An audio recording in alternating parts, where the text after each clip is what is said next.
నేను ఖచ్చితంగా ఆశతో వచ్చాను అన్నవారు ఉంటే ఒకసారి గట్టిగా హల్లెలూయా చెప్దామా? హల్లెలూయా, హల్లెలూయా.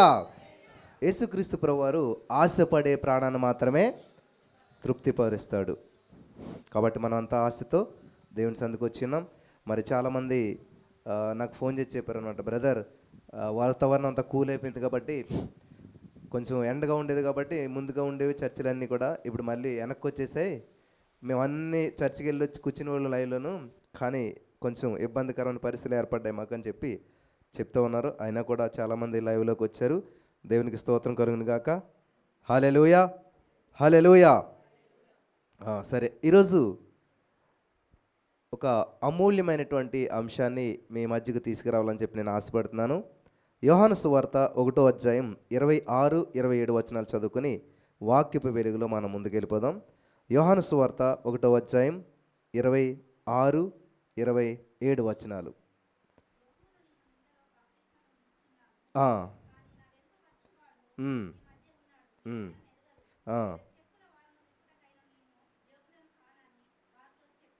ఆమేన్. నేను చదువుతాను, జాగ్రత్తగా వినండి. ఇక్కడ యోహాను గారు ఏమంటూ ఉన్నాడంటే, నా వెనుక వచ్చుచున్నవాడు మీ మధ్య ఉన్నాడు, మీరు ఆయనను ఎరుగరు. స్తోత్రం దేవస్థానోన్నతుడా. ఈరోజు యొక్క వాక్యపు వెలుగులో మమ్మల్ని నడిపించి బలపరిచి విత్తబడిచిన వాక్యం వ్యర్థం కాకుండా ప్రతి హృదయంలో నాటబడి నూరంతల పంట అనుగ్రహించమని యేసు నామములో ప్రార్థించి నమ్మి పొందుకుని నమ్మ పరమ తండ్రి, ఆమేన్. అలనాడు అపోస్తలులైన పౌలు గారు వాక్యం చెప్తుంటే లూదియా హృదయం తెరవబడిందంట. In the name of Jesus. ఈ సమయంలో ఇక్కడున్న ప్రతి వారి హృదయాలు పరిశుద్ధాత్మ దేవుడు తెరుచునుగాక. ఆమేన్, ఆమేన్. జాగ్రత్తగా గమనించాలి ప్రియులారా. ఈరోజు మనం ధ్యానించుకోబోతున్నటువంటి అంశం పేరంటే, మీరు ఎరుగని ఒకరు మీతో ఉన్నారు. ఏంటంట? మీరు ఎరుగని ఒకరు మీతో ఉన్నారు, కానీ మీరు గుర్తించలేదు. అర్థమైందా? మీరు ఎరుగని ఒకరు మీతో ఉన్నారు, మీరు గుర్తించలేదు. ఈ మాటలు నేను చెప్పట్లేదు, యోహాను గారు చెప్తున్నారు. ఇప్పుడు చదివితే మీకు అర్థమవుతుంది. చూడండి, ఆయన ఏమంటున్నాడు అక్కడ 26వ వచనం నుంచి మనం చూసినట్లయితే, నా వెనుక వచ్చుచున్నవాడు మీ మధ్య ఉన్నాడు, మీరు ఆయనను ఎరుగరు. ఇప్పుడు మీకు అర్థమయ్యే ఉంటుంది ఎవరి గురించి చెప్తున్నారు. యోహాను యేసుక్రీస్తు ప్రభువు గురించి చెప్తూ ఉన్నాడు. యోహాను యేసు ప్రభువుకి సంబంధం ఏమైనా ఉన్నదా? లేదా? ఉందా? లేకపోతే ఏమి లేదు, ఉంటే ఏముంది? వాళ్ళు బంధువులే. యేసుక్రీస్తు ప్రభువు యోహాను కూడా బంధువులే. ఎలిజబెత్ గారు కన్సీవ్ అయింది చాలా లేట్గా అనమాట. ఇంకా అంతా అయిపోయింది అనుకున్న టైంలో, ఆఖరి టైంలో కన్సీవ్ అయింది. అయితే కన్సీవ్ అయినప్పుడు ఆవిడది పర్వాలేదు, ఆవిడది వృద్ధాప్యం వచ్చేసింది. అది కూడా అవమానంగా భావించింది ఆవిడ. ఆ టైంలో కన్సీవ్ అయింది. ఆవిడ కూడా ఏదో చాటున ఎక్కడో ఉన్నది. మరియమ్మ గారికి ఎలా కన్సీవ్ అయిందంటే పెళ్లి కాకుండానే కన్సీవ్ అయింది. ఈ రెండు ప్రాబ్లమ్సే. ఈ రెండు ప్రాబ్లమ్స్ కలిపి ఒక చోటు చేరాయంట. ఎప్పుడైతే మరియమ్మ గారు ఎలిజబెత్ గారు చుట్టాలని చెప్పేసి మరి ఈ టైంలో కన్సీవ్ అయితే నలుగురే ఏమనుకుంటారో, ఈ బాధ నింద తట్టుకోవాలకి ఏం చేసిందంట, సరేలేని అక్కడ ఉందారని అక్కడ వాళ్ళ ఇంటికి వెళ్ళిందంట. కొన్ని నెలలు అక్కడ ఉందారని వెళ్ళేసరికి ఏమైంది, ఎలిజబెత్ గారి గర్భంలో ఉన్న శిశువు అంట గొంతులేటు మొదలుపెట్టాడంట. హల్లెలూయా. యేసుక్రీస్తు ప్రభువును మొట్టమొదటి గుర్తించింది ఎవరు? యోహాను గుర్తించాడు. ఎక్కడి నుంచి గుర్తించాడు? గర్భం నుంచే గుర్తించాడు. వాట్ ఏ వండర్ కదా. మనం అనుకుంటే కళ్ళు ఉండాలి, చెవులు ఉండాలి, ఇది ఉండాలి, అన్నీ పనిచేస్తేనే అనుకుంటాం మనం. అక్కడ మరి ఏం పనిచేసిందంట? పరిశుద్ధాత్మ దేవుడు యోహాను గారికి తెలియజేశాడు. మనం ఏమనుకుంటున్నాం, ఇప్పుడు చెప్తున్నాడు ఇక్కడ యోహాను, నా వెనకాల కూడా వస్తున్నాడు అనుకుంటున్నారు. కానీ ఆల్రెడీ యోహాను ఎప్పుడు గుర్తించాడంట? తల్లి గర్భంలో ఉండగానే యేసుక్రీస్తు ప్రభువారిని గుర్తించేశాడంట. గుర్తించి ఆయన ఆనందం తట్టుకోలేక ఇవన్నీ ఉన్నాయా లేదా? ఎవరు చెప్తున్నారు ఈ మాట? ఎలిజబెత్ గారు ఏమంటే తెలుసా? నా గర్భంలో ఉన్న శిశువు ఆనందంతో గంతులు వేసాను. హల్లెలూయా. సో వాళ్ళంతా రిలేషన్. ఇప్పుడు ఇంతకీ ఇద్దరికి గ్యాప్ ఎంత ఉంటుంది? 6 నెలల గ్యాప్. యేసుప్రభువు వారు కన్సీవ్, అదే యేసుప్రభువు వారు కడుపులోకి వచ్చేసరికి ఆల్రెడీ యోహాను గారు కడుపులోకి వచ్చి 6 నెలలు అయిపోయింది. అంటే 6 మంత్స్ పెద్దవాడు అనమాట. సో ఈ విధంగా మరి యోహాను గారు అడవిలో ఉండటం, ఆయన తినే ఆహారం ఏంటంటే మిడతలో, అడవి తేనె. ఆయన ఒక ప్రత్యేకించబడిన వ్యక్తిగా ఉంటాడు. యేసుప్రభువు వారు ఆయన గురించి ఒక సాక్ష్యం ఇస్తాడు. ఏమనంటే, భూలోక రాజ్యంలో యోహాను వంటి వాడు ఎవరో లేడంటాడు. అయితే యోహాన్ గారు దేవుని కోసం ప్రత్యేకించబడ్డాడు, కానీ ఆయన చాలా స్పెషల్గా జీవించాడు. కానీ ఒక మాట చెప్తాడు, ఏమని అంటాడంటే, నేను యేసుక్రీస్తు ప్రభు వారికి ఒక రెడ్ కార్పెట్ లాంటి. హల్లెలూయా. బా, ఏమి తగ్గింపండి, నేను పెద్దోడిని, మా బంధువే వేసే అన్న మాట ఎక్కడ చెప్పలేదు ఆయన. ఏమన్నాడు తెలుసా? యేసుక్రీస్తు ప్రభు వారి కంటే నేను చాలా తక్కువ, నేను ఒక బాట వేయటానికి వచ్చాను, ఒక మార్గం సిద్ధపరచడానికి వచ్చాను అని చెప్తూ ఉన్నాడు. సరే, ఈ విషయం మనం పక్కన పెట్టినట్లయితే మెయిన్ ఏంటంటే, నా వెనక వచ్చుచున్నవాడు. బైబిల్ లాంగ్వేజ్ కొంచెం చాలా కష్టంగా ఉంటుంది, కానీ అర్థం చేసుకుంటే చాలా అద్భుతాలు మీ వెంట పడతాయి. అర్థమైందా? చూడు, నా వెనక వచ్చుచున్నవాడు మీ మధ్యలో. అది వెనకాల వచ్చినవాడు మధ్యలో ఎలా ఉంటాడు? నేను ఏది చెప్తాను, బైబిల్ అంతా ఫాస్ట్ టెన్స్లో ఉంది, కానీ మన ప్రార్థన అంతానేమో ఫ్యూచర్ టెన్స్లో ఉంటుంది. ఈ దేవా చేయి దేవా అంటాం, ఆయన ఇక్కడ ఏమన్నాడు? నా వెనక వస్తున్నాడు. ఎప్పుడు? రేపు బాప్తిసం పొందడానికి. మీరు కొంచెం ఇంటికి వెళ్ళి చదువుకోండి, చాలా బాగా అర్థమవుతుంది అన్నమాట. నేను అది అంతా ఇప్పుడు చెప్పలేను మీకు, ఎందుకంటే మీకు అక్కడ చూసినట్లయితే చూడండి, పోనీ 28వ వచనం. యోహాను బాప్తిసమిచ్చుచున్న యోర్దాను నదికి ఆవలి ఉన్న బేతనియలో ఈ సంగతులు జరిగను. మరునాడు యోహాను యేసు తన యొద్దకు రాగా. ఏంటండి? నెక్స్ట్ డే యేసుక్రీస్తు ప్రభువు నా దగ్గరకు వచ్చి బాప్తిసం ఇచ్చుకుంటాడని చెప్పాలి కదా ఆయన. అర్థమవుతుంది నేను చెప్పేది? రేపు యేసు ప్రభువు వస్తానని చెప్పి ఓ మాట ఆయన చెప్పి ఏమన్నాడు? ఆయన మీ మధ్యలో ఉన్నాడు. ఇప్పుడు ఈ 26వ వచనంలో మీకు అర్థం చేసుకుంటే 27వ వచనం చూడండి. మీరు ఆయన నెరుగరు. 26వ వచనం చివరి లైన్ ఏముంది? ఆయన మీ మధ్య ఉన్నాడు. హల్లెలూయా, హల్లెలూయా. ఈరోజున సంఘాలన్నీ నిద్రపోతూ ఉన్నాయన్నమాట. ఎందుకంటే దేవుడు మన మధ్యలో ఉన్నాడన్న సత్యం తెలియకపోవటం వల్ల అనమాట. పరుగులు తీస్తారన్నమాట. ఎక్కడ అద్భుతాలు జరుగుతున్నాయా, ఎక్కడ మంచిగా ఉన్నదా అని చెప్పి అటు పరుగులు తీస్తూ ఉంటుంటారు. దేవుడు మన మధ్యలోనే ఉన్నాడు. 2-3 నామని ఎక్కడ ఏకీభవిస్తారో వారి మధ్యలో ఉంటానని దేవుడు స్పష్టంగా తెలియజేశాడు. ఇక్కడ యోహాను గారు చాలా క్లియర్గా స్పష్టంగా తెలియజేస్తున్నామని, ఆయన రేపు వస్తున్నాడు, కానీ మీ మధ్యలో ఉన్నాడు. హల్లెలూయా, హల్లెలూయా. దేవుడు మన మధ్యలో ఉన్నా మరి ఎందుకు ఈ శ్రమలు, ఎందుకు ఈ బాధలు, ఎందుకు ఈ కష్టాలు?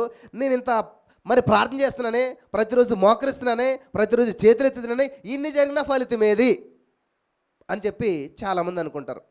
నాకులాంటి ఒక యవనస్తుడు మార్కెట్కి వెళ్ళాడంట. మార్కెట్కి వెళ్తే ఆ మార్కెట్లో మనకి వెదురు విత్తనాలు అని చెప్పి అమ్ముతూ ఉంటుంటారు. అంటే మనకి గెడల్లాగా వస్తాయి, చూసే ఉంటారు మీరు, గెడ బొంగులు అంటారు కదా, చాలా పొడవు ఉంటాయి. ఆ విత్తనాలు అమ్ముతుంటే ఆయన ఏం చేశాడు? ఆ విత్తనాలు కొనుక్కొని వచ్చి నాటాడంట. నాటితే అందరూ ఎదురు చూస్తున్నారు మొక్కలు వస్తాయని. రోజైంది, 10 రోజులైంది, సంవత్సరం అయింది, అంతే.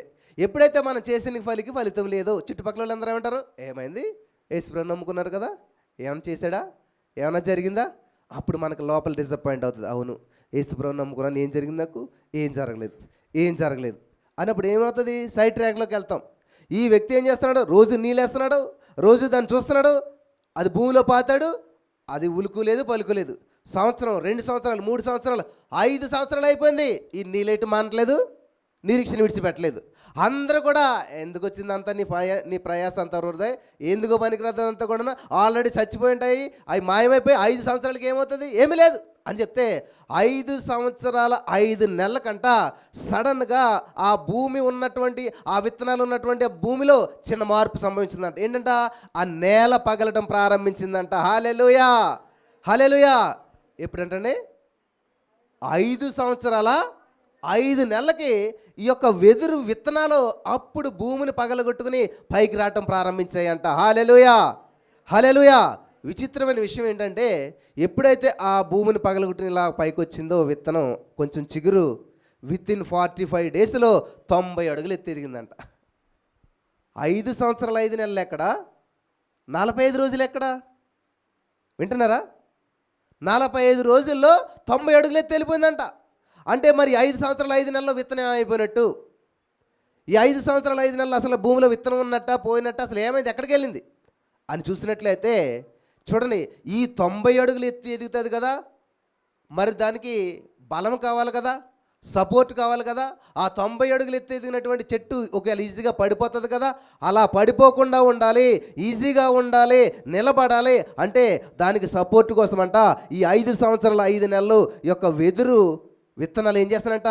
ఆ గ్రౌండ్ వర్క్ చేస్తూ ఉన్నాయంట. హల్లెలూయా, హల్లెలూయా.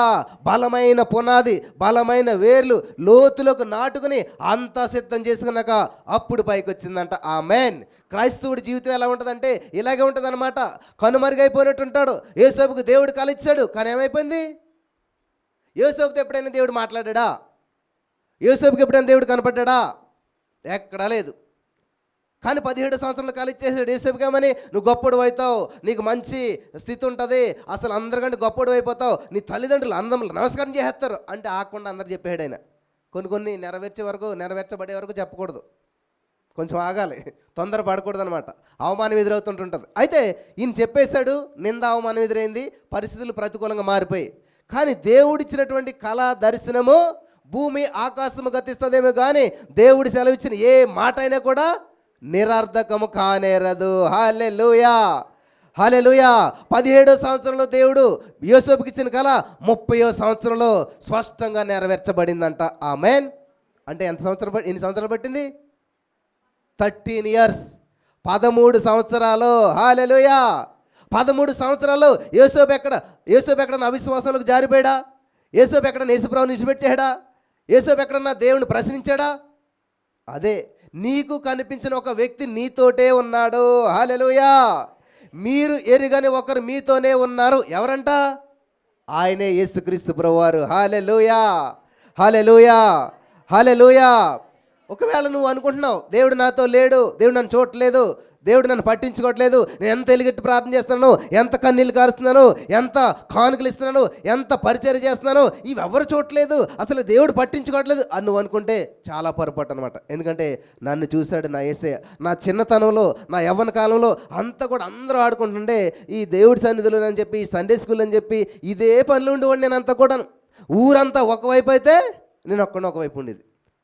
అందరూ సేమ్. ఇందాక ఆ వ్యక్తిని ఎలాగైతే అనుకున్నారో నన్ను అలాగ, ఈడు ఎందుకు పనికిరాడు, ఎవడు క్రికెట్ ఆడతాక రాడు, ఆటలాడతాక రాడు, ఇంటి కోడి పెట్టలాగా అక్కడే ఉంటాడు, ఇలాగ ఉంటాడు, అందరూ అన్నీ అనుకున్న వాళ్ళందరూ ఇప్పుడు ఏం చేస్తున్నారు వెళ్తా, ఒకటి తాపే మేస్త్రి, ఒకడేమో బంటా మేస్త్రి, ఇలాగా ఏదో పనులు చేసుకుంటూ ఉన్నారు. కానీ అద్భుతంగా ఆశ్రయించబడినటువంటి వారు ఎవరైనా ఉన్నారంటే ప్రభువుని బట్టి ఆశ్రయించబడిన వారే అసలైన ఆశీర్వాదం అనమాట. హల్లెలూయా. నేను ఆశీర్వించబడటం గొప్పతనం కాదు, అనేక మందికి ఆశీర్వాదకరంగా ఉండటం గొప్పతనం అనమాట. హల్లెలూయా. నువ్వు దీవించబడటం, నీ ఉద్యోగం సంపాదించుకోవటం, నువ్వు ఇల్లు కట్టుకోవటం, ఒక చక్కటి భార్య, పిల్లలు, వాహనం కలిగి ఉండడం గొప్పతనం కాదు. నువ్వు అనేక మందికి అనేక మందికి దీవెనకరంగా ఉండాలి. నిన్ను బట్టి అనేక మంది దేవుని మహింపరచాలి. హల్లెలూయా, హల్లెలూయా. కాబట్టి ఇక్కడ యేసేపు అంత కనుమరుగైనట్టు అయిపోయింది. కష్టము, నష్టము, బాధ, ఓపిక చేదుగా ఉంటుంది, కానీ దాని ఫలితం చాలా తీగ ఉంటుంది. ఈరోజు మీలో కూర్చున్న చాలామంది నిలబెడితే గంట సేపు చెప్తారు వాళ్ళ సమస్యలు. ఎందుకంటే ఎంత కాలంగా బ్రదర్ యేసుప్రభువుని నమ్ముకున్నామే, ఎంత ప్రార్థన చేస్తున్నాం. దయచేసి ఒక శుభవార్త మీ అందరికీ కూడా, మీరు చేస్తున్న ప్రార్థన అంతా కూడా ఈ యొక్క ఎదురు విత్తనాల వలె వేర్లు నాటుకుంటూ ఉన్నాయి. ఒకనొక రోజున పైకి వస్తాయి. ఎవరికి అందనంత స్థితిలోకి 90 అడుగులు ఎత్తు 45 రోజులు ఎదుగుతుందంట. హల్లెలూయా, హల్లెలూయా. జైల్లో ఉన్న యేసేపు సింహాసనం ఎక్కటానికి 24 అవర్స్ కూడా పట్టలేదంట. ఆమేన్, ఆమేన్. ఇంకా మళ్ళీ దిగలేదు అక్కడి నుంచి, సింహాసనం మీదే ఉన్నాడు చనిపోయేంత వరకు కూడాను. నిజంగా నువ్వు దేవునిలో కష్టపడి నీతిగా నిజాయితీగా దేవుని కొరకు మరి శ్రమపడి నిందపడి నీతిగా జీవించినట్లయితే దేవుడు హెచ్చించిన హెచ్చింపు నుంచి మరలా నిన్ను వెనక రప్పించాడు. హల్లెలూయా. 16 సంవత్సరాల క్రితం వరకు నేను అప్పు అంటే తెలీదు, అప్పుడు చేశాను. నేను 16 సంవత్సరాలు అయింది ఇప్పటికి నేను అప్పు జోలికి వెళ్ళలేదు. నా లైఫ్లో మళ్ళీ నేను చనిపోయేంత వరకు చనిపోయేకురా అసలు అప్పుతో నాకు సంబంధమే లేదు. అప్పు చేయను, అప్పు చేసే అవకాశం నా యేసయ్య నాకు రానివ్వడు. ఆమేన్, ఆమేన్. నిజంగా నువ్వు దేవుని మీద నమ్మక అడుగు ముందుకేసినట్లయితే 1000 అడుగులు దేవుడు నీ కొరకు ముందుకేస్తాడు. నువ్వు నీతిగా జీవించు. చాలామంది నాకు ఫోన్ చేస్తారన్నమాట, బ్రదర్ చాలా క్లిష్ట పరిస్థితిలో ఉన్నాం, ఇలా చేయండి, అలా చేయండి, హెల్ప్ చేయండి, ప్రార్థన చేద్దామంటాను. మళ్ళీ కనిపించరు వాళ్ళు. ప్రార్థన కాదు మనిషి కావాల్సింది, నీ ప్రతి సమస్యకు పరిష్కారం ప్రార్థన. దేవుని సన్నిధిలో మోకరించి స్తుతించండి. ఏ సమస్య అయినా పరిష్కరించబడుతుంది ప్రార్థనతో. అయ్యి బాబాలే పడతాం ప్రార్థనతో, ఇంకా వచ్చేది అలా అలా స్టార్ట్ చేస్తే చాలు. కానీ సమస్య వచ్చినప్పుడు మరి ప్రార్థన ఎందుకు రావట్లేదు? దేవుడి సన్నిధి గుర్తు ఎందుకు రావట్లేదు? ఎవరు ఫోన్ నెంబర్ ఇచ్చి ఎవరిని సాయం అడుగుదామా, ఎవరిని హెల్ప్ అడుగుదామా? మనుషుల వైపు చూసేవాళ్ళు ఎప్పుడు కూడా మోసపోతూనే ఉంటారు. మనుషుని నమ్ముట కంటే యెహోవాను ఆశ్రయించటం మేలు. హల్లెలూయా, హల్లెలూయా.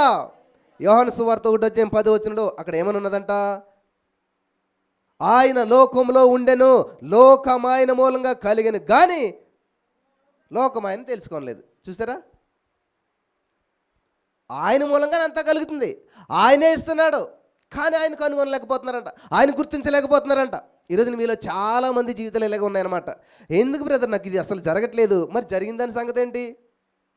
ఇన్ని కరోనా వైరస్లు వచ్చి, ఇన్ని సమస్యలు వచ్చి, ఇన్ని బాధలు వచ్చి, ఇంత జరిగినా కూడా దేవుడు నిన్ను ఆరోగ్యంగా ఉంచాడే, దేవుడు నిన్ను ఆనందంగా ఉంచాడే, సజీవ లెక్కలో ఉంచాడే, సంతోషంగా ఉంచాడే. నీ భర్త నిన్ను విడిచిపెట్టేసినా, నీ ఇంట్లో ఎన్ని సమస్యలు వచ్చినా, ఎన్నో రోజులు ఉద్యోగానికి వెళ్ళకపోయినా, ఎన్నో రోజులు బెడ్ మీద ఉన్నా, అవన్నీ జయించి ఈ రోజున సజీవ లెక్కలో ఉంచాడు. మరి దానికి కృతజ్ఞత ఏది? ఎప్పుడైనా దాని గురించి ఆలోచించారు అసలని? ఏదో చిన్న విషయం జరగలేని దాని గురించే మాట్లాడతారు, కానీ ప్రతిరోజు కూడా నూతనమైన రోజుని దేవుడు మనకిస్తున్నాడు. ఎవ్రీడే 24 hours మన అకౌంట్లో వేస్తున్నాడు దేవుడు. వాటిని ఎలా వినియోగించుకుంటున్నాం, వాటిని ఎలాగా దేవుని మహిమార్థంగా వాడుకుంటున్నాం? నేను ఎక్కడో పుస్తకం చదవని ఎలా తెలియదు, కానీ 10th క్లాస్లో పాలు తెచ్చుకోవడానికి చాలా దూరం వెళ్ళాలి. అప్పుడు మరి ఎవరి ప్రసంగం విన్నాను కానీ, ఒక సేవకుడు గంటలో 50 నిమిషాలు ప్రార్థన చేస్తాడంట. ఒకవేళ ఎవరైనా ఫ్రెండ్స్ మాట్లాడుతూ వస్తే ఇప్పుడు వస్తాను టాయిలెట్ కానీ వెళ్ళి అక్కడ మళ్ళీ 10 నిమిషాలు ప్రార్థన చేసుకుని వచ్చి మాట్లాడతాడంట. ఇంత తెలిసాక మనకేంటి, ఇంకా అమ్మ బాబాయ్ మనం కూడా అలా చేయాలని చెప్పేసి ఈ పాలు గ్లాస్ పట్టుకుని ప్రతి అడుగులు వెళ్తా థ్యాంక్ యూ జీసస్ స్తోత్రం దేవనుకుంటే వెళ్ళానమాట. 2 రోజులకి ఎంత గర్వం వచ్చేది తెలుసా? నేను గంటకే 50 నిమిషాలు ప్రార్థన చేస్తున్నాను, ఇంకా నేను కూడా చాలా గొప్పోడిని. ఇదే నాశనానికి ముందే వస్తుందంట. చాలామంది మనలో అలాగనమాట. ఒక్కరోజు చేతిలోకి ఇంకా అంతే, నా ఇంత ఇంకెవరు లేరు, అసలు నాకంటే ఎవరు ప్రార్థనా పరులు లేరు, నాకంటే గొప్పోళ్ళు లేరు అనుకుంటాం. తర్వాత మళ్ళీ అటువంటి అవకాశం నాకు రాలేదు. ఎప్పుడైతే గర్వం వచ్చిందో సైతాన్ గడు కూడా అదే జరిగిందనమాట. వాడు అనుకున్నాడు వర్షిప్ లీడర్, నేను అంత బాగా వర్షిప్ చేస్తున్నాను, దేవుడు మనకి మ్యూజిక్ ఇన్స్ట్రుమెంట్స్ అన్ని సైతాన్ గడు ఇక్కడే పెట్టాడు కంఠంలో, వాడు అన్నీ చేయగలుగుతాడు అనమాట. అంత టాలెంట్ ఉన్నవాడు అనుకున్నాడంట. ఇంత చేసి కష్టపడి ఆయనకి ఎందుకు ఇవ్వాలి ఈ పని చేసిన డబ్బు అంతా తట్టుకెళ్ళి, నేను కదా పని చేసేది, నేను అనుకుందా అనుకున్నాడు అంట. అంతే, దేవుడు కూడా చెప్పలేదు. ఆ ఆలోచన వచ్చిన తోడే దేవుడు అక్కడి నుంచి గెంటేయడం జరిగిందనమాట. కాబట్టి ఎప్పుడైనా సరే మీరు ఏదైనా పని చేశారంటే దానికి ఇంకా దేవుడు అద్భుతాలు చేసే కొలిదేనంట, ఇంకా బాగా హత్యేసుకోవాలంటే దేవుడిని. మనం ఏం చేస్తామంటే అద్భుతాలు జరగక దేవుడిని విడిచిపెట్టేస్తారు. నిజంగా అద్భుతాలు జరిగిన వాళ్ళు అందరూ ఇక్కడ ఉంటే ఇక్కడ ఎందుకు ఉంటాం అసలు? వేరే ప్లేస్లోనే ఉండాలి. అసలు కొన్ని వేల మంది ఉండాలి ఇక్కడ. అసలు అద్భుతాలు జరిగిన తర్వాత అసలు అడ్రస్ లేకుండా పోయిన వాళ్ళని లెక్కేసుకుంటే కొన్ని వేల లక్షల మంది ఉంటారు ఈ రోజున. ఇక్కడ అదే చెప్తున్నాడు దేవుడు, ఆయన మూలంగా కలిగిందంట, కానీ లోకం ఆయనను గుర్తించలేదు, తెలుసుకొనలేదు. హల్లెలూయా. 29వ వచనంలో మనం చూసినట్లయితే 29వ వచనంలో అక్కడ ఏమన్నది స్పష్టంగాను, మరునాడు యోహాను యేసునొద్దకు రాగా. హల్లెలూయా, దేవునికి స్తోత్రం కలుగును గాక. యేసుక్రీస్తు ప్రభువు బాప్తిసం పొందడానికి వచ్చారు, బాప్తిసం ఇచ్చాడు. ఆయన ఒక మాట చెప్తున్నాడు, ఇదిగో లోక పాపమును మోసుకొని పోవు దేవుని గొర్రె పిల్ల. ఎవరి గురించి చెప్తున్నాడు ఈ మాటలు? యేసు ప్రభువు గురించి చెప్తున్నాడు. యేసు ప్రభువు కూడా ఒక మాట చెప్తుంటుంటాడు, ఇదిగో నేను యుగ సమాప్తి వరకు సదాకాలము మీతో ఉన్నాను. హల్లెలూయా, హల్లెలూయా, హల్లెలూయా. ఇంకొక మాటను నేను చూపిస్తాను. ఈ మాట మీకు చెప్తే కొంచెం బాధగా ఉంటుందేమో, కానీ ఎద్దుకున్న బుద్ధి లేదంట మనిషికి. ఏంటంట? ఎద్దుకున్న బుద్ధి లేదంట, గాడిదకున్న జ్ఞానం లేదంట. చూద్దాం, యెషయా గారు చెప్తున్నాడు ఈ మాట. యెషయా గ్రంథం 1వ అధ్యాయం 3వ వచనం మనం చదివినట్లయితే అక్కడ దేవుని వాక్యం సెలవిస్తుంది ఏంటంటే, ఎద్దు తన కామందు నెరుగును, గాడిద సొంత వాని దొడ్డి తెలుసుకొనును, ఇశ్రాయేలీలకు తెలివి లేదు, నా జనులు. అబ్బాబ్బాబ్బా, ఏమన్నా అర్థమైంది ఈ మాట? ఎద్దుకు బుద్ధి ఉంది. ఎందుకని? తన కామందు, తన యజమాని ఎవరో ఈజీగా గుర్తించేస్తుంది. గాడిదని తిడతారు, కానీ గాడిదని ఎక్కడ వదిలేసి ఏం చేస్తుందంట? ఎక్కడ తెలుస్తుంది? ఏమని? సొంత వానితోటి తెలుసుకుంటుంది. అసలు నా ప్లేస్ ఎక్కడ, నా ఇల్లు ఎక్కడ, నా యజమాని ఇల్లు ఎక్కడ అని చెప్పి ఎక్కడ విడిచిపెట్టినా సరే తిరిగి వచ్చేస్తుందంట. మరి దేవుడు మనం సృష్టించాడు, మనం ఎక్కడి నుంచి వచ్చామంటే ఆయన ఊహల నుంచి వచ్చాం, ఆయన తలంపుల్లో నుంచి వచ్చాం. హల్లెలూయా. ఎక్కడి నుంచి వచ్చామండి మనం? పరలోకమా? పరలోకం నుంచి వచ్చామంటారు చాలామంది. యోహాను ఆదికాండంలో దేవుడు అంటున్నాడు, మన స్వరూపమందు మన పోలుకు చెప్పిన నరులను, చెప్పాలి, నరులను సృజించేదము, కంప్లీట్ అవ్వాలి, మళ్ళీ చదువుదాం. అది అంతే, సగం వదిలేస్తాం మనం. చదవాల మాట ఎక్కడుందో. Thank you Jesus. 26 వచనం, ఆదికాండం 1:26. దేవుడు మన స్వరూపమందు మన పోలిక చెప్పిన నరులను చేయుదము, వారు సముద్రపు చేపలను, ఆకాశ పక్షులను, పశువులను, సమస్త భూమి మీద ప్రాకు ప్రతి జంతువులను ఏలుదురుగాకని పలికెను. హల్లెలూయా. చేయుదము ఎక్కడన్నాడు ఈ మాట? మనసులో మాట. ఇదంతా కూడాను అనుకుంటున్నాడు లోపల. మనుషులు ఎలా చేయాలి? మన పోలికలో, మనోడే, మన ఇల్లే, మన కారే అంటుంటారు, కానీ అది మనది కాదు అక్కడ ఎందుకని కదా. అలాగే దేవుడు ఏం చేస్తున్నాడంటే ఈ మనిషి గురించి మాట్లాడుతున్నాడు అనమాట. తనలో తాను ఏమని మాట్లాడుకుంటున్నాడు? మన పోలిక చెప్పిన మన స్వరూపంలో నరులను సృష్టిందాము అని అనుకున్నాడు. అంటే మనం ఎక్కడ పుట్టినాడు? ఇప్పుడు ఆలోచనలోంచి పుట్టాం అనమాట. హల్లెలూయా. దేవుని యొక్క ఆలోచనలో పుట్టాం. ఇప్పుడు మీరు కూడా చర్చికి ఎక్కడ పుట్టారు? అదే, ఎక్కడి నుంచి వచ్చారు? ఇప్పుడు మీ ఆలోచనలోంచి వచ్చారన్నమాట. ఇక్కడికి ఆలోచన చేశారు, ఎక్కడికి వెళ్తే బాగుంటుంది, ఎలాగ వెళ్తే బాగుంటుంది, మరి ఏ రూట్లో వెళ్తే బాగుంటుంది అని ఆలోచన చేశారు.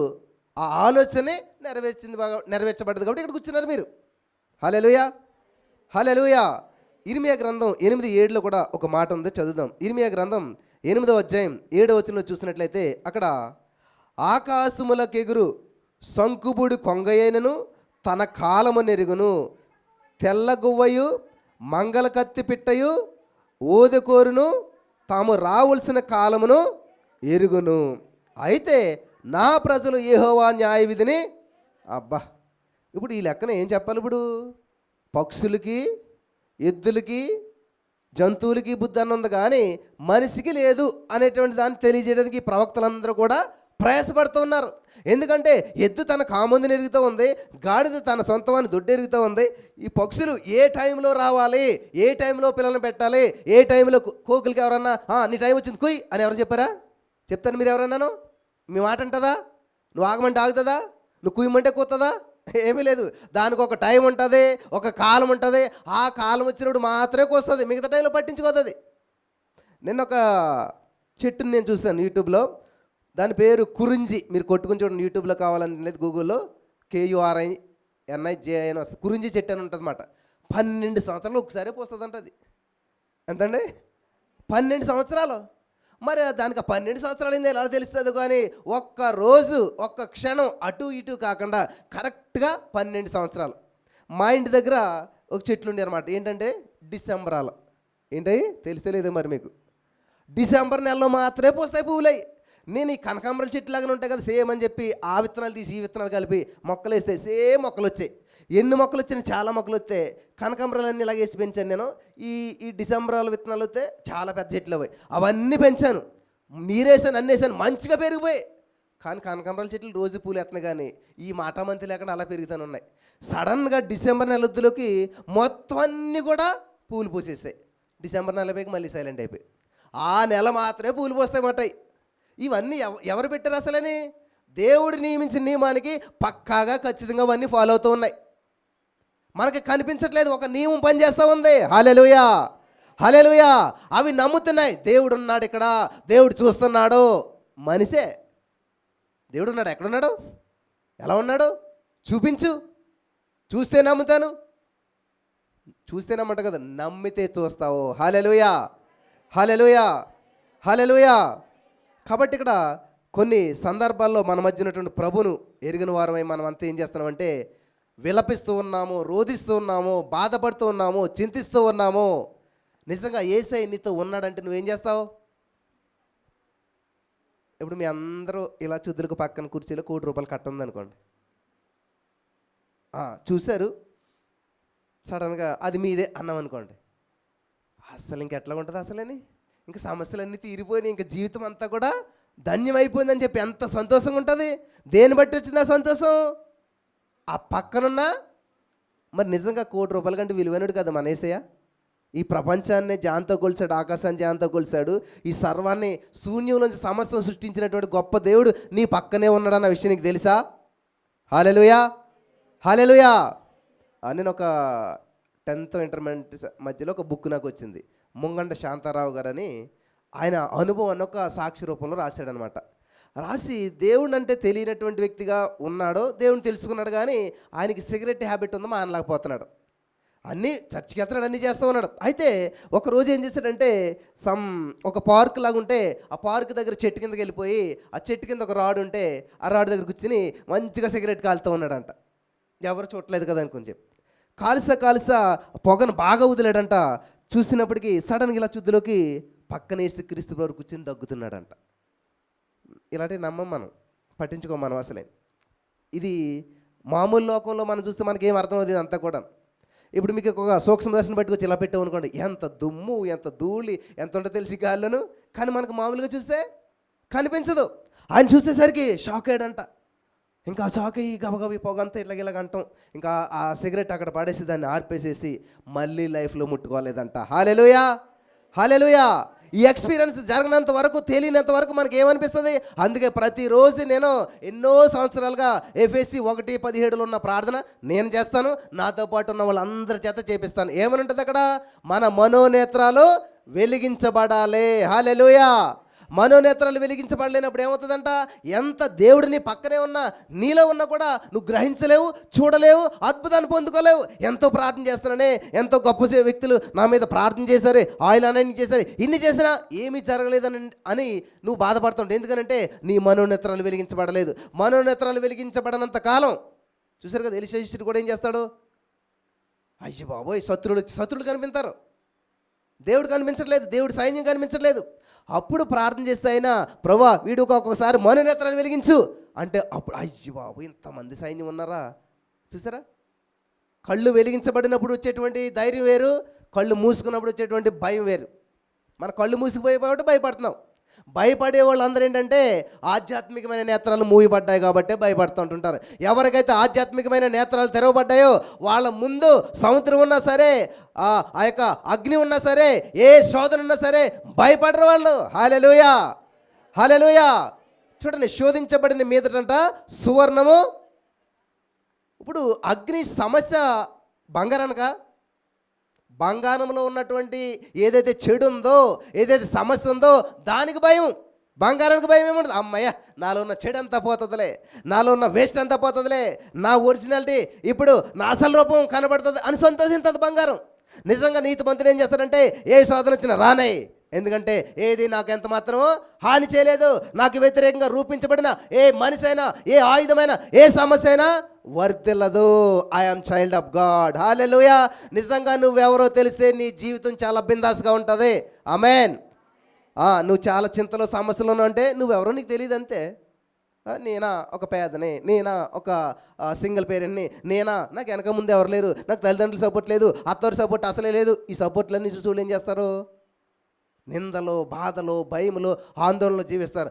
నాకు యేసయ్య ఉన్నాడు, ఏ సపోర్ట్ లేకపోయినా పర్లేదు. హల్లెలూయా. నాలాంటి అలా పలుకుతారు అనమాట. నా ధైర్యం అదే. అత్తవారి సపోర్ట్లు, అమ్మగారి సపోర్ట్లు, ఈ సపోర్ట్లు, ఆ సపోర్ట్లు, నాకు ఏ సపోర్ట్లు లేవు, అవసరం లేదు కూడాను. నా యేసయ్య నాకే సపోర్ట్. హల్లెలూయా, హల్లెలూయా. దేవుడు మన పక్షంగా ఉండగా మనకి విరోధి ఎవడు? మనకి విరోధంగా ఏ అప్పు నిలబడుతుంది? మనకు విరోధంగా ఏ రోగం నిలబడుతుంది? అంటే నిలబడ్డదంటే మీకు మరి మీ పక్షాన్ని వేసే లేడనా? మరి మీరే చెక్ చేసుకోండి. నాకు వ్యతిరేకంగా అయితే నాకు ఏ అప్పు నిలబడలేదు, అన్నీ కూలిపోయి. నాకు వ్యతిరేకంగా ఏ రోగం వచ్చింది కానీ నాకు తెలియదు కాబట్టి నిలబడ్డది కొంతకాలం. ఎప్పుడైతే తెలిసిందో నా పక్కన ఎవరున్నారో తెలుసా అన్నానంతే, కూలిపోయింది అక్కడికక్కడ. ఇంతవరకు ఏది నా ఎదురుగా రాలేదు, రాదు కూడాను. హల్లెలూయా, హల్లెలూయా. ధైర్యం, నీతిమంతులు సింహం వాళ్ళే ధైర్యంగా ఉంటారు. ఇట్లా ఉంటారు అనమాట. ఎట్లాగా ఏంటి తలదించట్లేదు అంటే నేను సింహాన్ని అని చెప్పాలి. మీరు ఎవరితో అన్నాను, అంతేగాని నాకు పెళ్ళి అవ్వట్లేదు, బాధ, చింత ఆ ముఖంలోనే కనిపిస్తుంది అందరికీ కూడా. ఉద్యోగం రావట్లేదు, నువ్వేంటి రోజు మేనిఫెస్టో రోజు పలుకుతున్నావు అనమాట. నువ్వు ఏదైతే పలుకుతావో అది పొందుకుంటావు. చాలా పవర్ ఉంటుంది మాటలను. నువ్వు ప్రతిరోజు పలికే మాటలు నీ జీవితం మీద ప్రభావితం చేస్తాయి. హల్లెలూయా.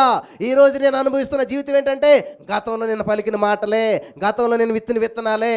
ఈరోజు నాటిని పంట కోసుకుంటున్నాను నేను. హల్లెలూయా, హల్లెలూయా. కాబట్టి మీలో ఇక్కడ ఉన్నటువంటి చాలామంది యవనస్తులు అవ్వచ్చు, వృద్ధులు అవ్వచ్చు, మిడిల్ వయసు వారు అవ్వచ్చు, ఎవరైనా సరే, ఒకవేళ మీరు ఇంతవరకు మరి ప్రతికూల విత్తనాలు నాటారేమో, ఒకవేళ ఇంతవరకు మీరు నెగిటివ్ విత్తనాలు నాటారేమో, దయచేసి ఇక్కడ నుంచి ప్రారంభించండి. మంచి విత్తనాలు ప్రారంభించండి, మంచి విత్తనాలు నాటండి. హల్లెలూయా, హల్లెలూయా. యెహోషువ గ్రంథం 1:6లో దేవుడు చెప్తున్నాడు. యెహోషువతో ఏమంటున్నాడంటే, చదువుదామా? యెహోషువ గ్రంథం 1:6 చూసినట్లయితే, నిన్ను విడువను, నిన్ను ఎడబాయను, నిబ్బరము కలిగి ధైర్యంగా ఉండు. అబ్బాబ్బాబ్బా అమ్మా, దేవుడు నీతోటి చెప్తాడు ఈ మాట. అలనాడు యెహోషువతో చెప్పింది ఈరోజు నీకు బైబిల్లో ఎందుకు రాయించి పెట్టాడు తెలుసా? 1 కొరింథీ 10:11 మీరు చదివినట్లయితే, ఇవన్నీ వారికి దృష్టాంతాలుగా సంభవించి యుగాంతమందున్న మనందరికీ బుద్ధి కలగటానికి, బలము కలగటానికి, ధైర్యం కలగటానికి. హల్లెలూయా, హల్లెలూయా, హల్లెలూయా. ఏం ధైర్యం వస్తుంది మీకు అసలేని? ఎలా ధైర్యంగా జీవించగలుగుతున్నారు? నిజంగా ఆల్ నైట్ అయిపోయి కూడా నాకు ఏదో లోటు అనిపిస్తుంటుంది. అరే అప్పుడైపోయిందా, ఇంతే నా దేవుని సన్నిధి అసలేని, ఇంకా ఉంటే బాగుండు, ఇలా చెప్తానే ఉంటే బాగుండు అనిపిస్తూ ఉంటుంటుంది. ఎందుకంటే ఆయన దావీదు గారు ఏమంటారు తెలుసా? క్రీస్తుని నీటిని గురించిన ఆసక్తి నన్ను భక్షిస్తూ ఉన్నది. హల్లెలూయా, హల్లెలూయా. నిజంగా దేవుని ఎడల నీకు ఆసక్తి ఉన్నప్పుడు, నాకు లాస్ట్ వీక్ వచ్చి కొంతమంది మాట ఇచ్చారు, బ్రదర్ మేము ఖచ్చితంగా 11 గంటలకు వస్తామని చెప్పారు. నిజంగా వచ్చారు, ఆడవాళ్ళని, మగవాళ్ళు కాదు. టైంకి వచ్చిన వాళ్ళ గురించి నేను మాట్లాడతాను. టైం కంటే ముందుకు వచ్చి చక్కగా హెల్ప్ చేశారు. నా మనసు ఎంత సంతోషించింది, దాన్ని బట్టి దేవుడు ఎంత సంతోషించుంటాడు, దేవుడు ఎంత సంతోషించుంటాడు. ఈరోజు నేను ఖచ్చితంగా చెప్తున్నాను ప్రియులరా, దేవుడి సన్నిధిలో మీరు చేసిన చిన్న పని అయినా, బైబిల్లో ఒక మాట రాయబడింది, నా పేరట వచ్చే వాళ్ళకి ఒక గిన్నెడు చల్లనీళ్ళు, వేడి నీళ్ళు కూడా కాదు, చల్లనీళ్ళకి ఏమైనా కష్టపడాలా? ఆ చల్లనీళ్ళు ఇచ్చినా కూడా దాని ఉపకారాన్ని మీరు కోల్పోరు. హల్లెలూయా, హల్లెలూయా. కాబట్టి ఈరోజు మీరు చేస్తున్న పనికి ప్రతిఫలం మీకు దక్కకపోవచ్చు, ఎవరు గుర్తించకపోవచ్చు, కానీ ఒకనొక రోజు ప్రభు మన రాజు గుర్తిస్తాడు.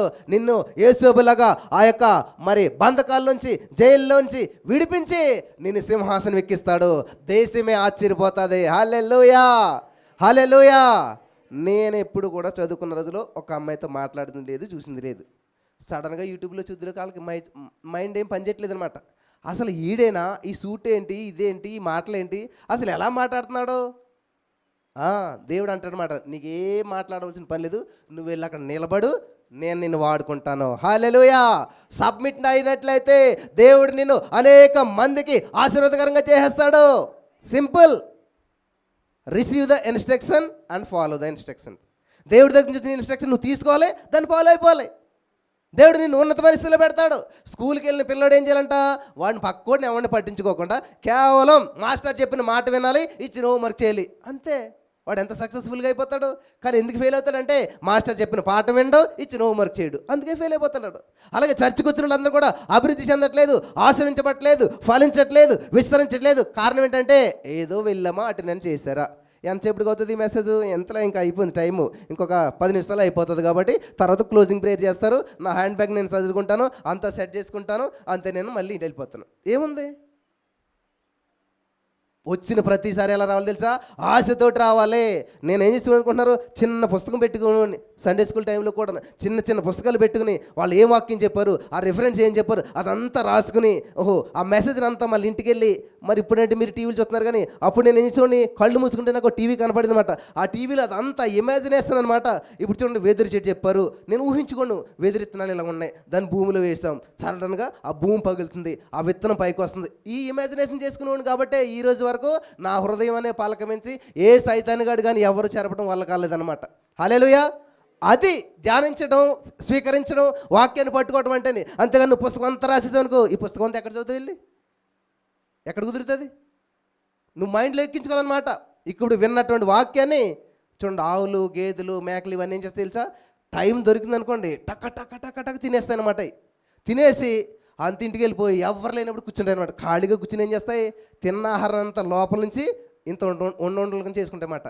ఒక్కొక్కటి తీసుకుని ఇట్లాగా అప్పుడు దాన్ని సాపిగా నమిలి నమిలి నమిలి దాన్ని తినేసి దాని లోపలికి పంపి మళ్ళీ ఇంకో ఉండని తీసుకుని మళ్ళీ తింటాయి. చూసారు ఎంత ప్రాసెస్ ఉన్నదో, ఎంత జ్ఞానం ఉన్నదో అసలని. మనకు కూడా అది నెమరు వేసుకోమని దేవుని వాక్యం చదివిస్తుంది.